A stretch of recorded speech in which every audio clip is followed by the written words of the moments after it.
Welcome to my presentation on the addressing the CPO problems. My name is Ayodele Ojo. Please find on this slide the agenda for today. I will try and cover this within the next few minutes. Introduction and context. Basically, this is a presentation to kick off how we will resolve the problems we are having with the CPO system, which is a computerized physical order entry system. As you are well aware, we did try to implement and we have implemented it, but we are not getting the results we wanted.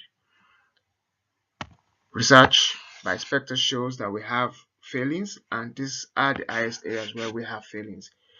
As a result of that, under our stakeholder makeup to form teams which will work through identifying the problem, coming up with the solution, designing the solutions, and implementing the solutions.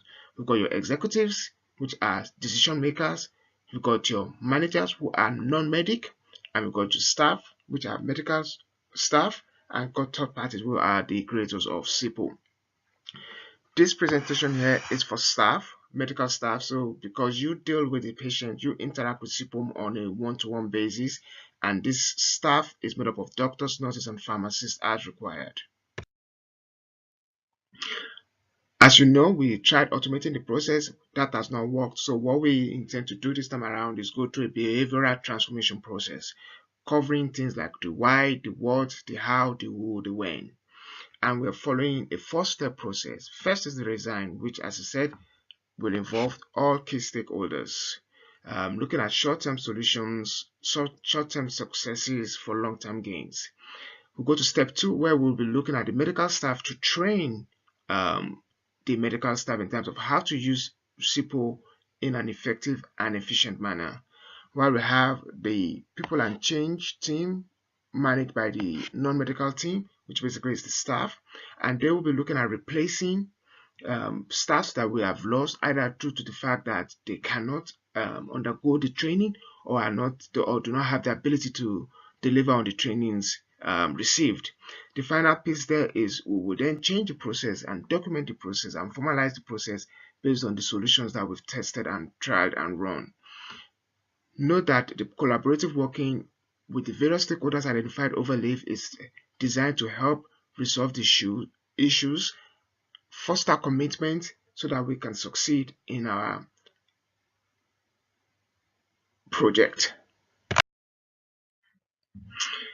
As part of that, we will be focusing a lot on job affection, the affection commitment identified by John Mayer and Natalie Allen back in 1991. Basically, trying to emphasize that improving job satisfaction will increase commitment, which will increase the likelihood of success, so that behaviors change, not the process, but the behaviors. If we get the right process in place, behaviors will follow suit, and then we will get the right records and success which we want. As I said earlier on, this presentation is for medical staff because you interact more on the one-to-one basis with the SIPO system going forward.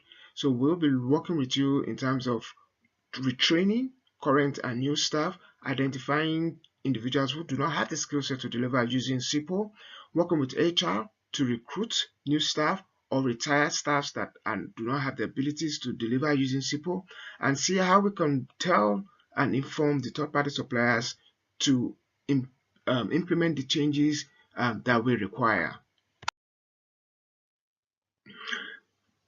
Sticking on to the behavioral themes, bear in mind that the why is obviously to improve performance by reducing errors using SIPO.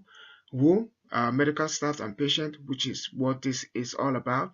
There is a separate presentation for admin staff, which will cover exactly the same things with 2 slides differently, because their focus and their stakeholder responsibilities are slightly different to yours, where we'll be covering this in relation to prescriptions within the hospital.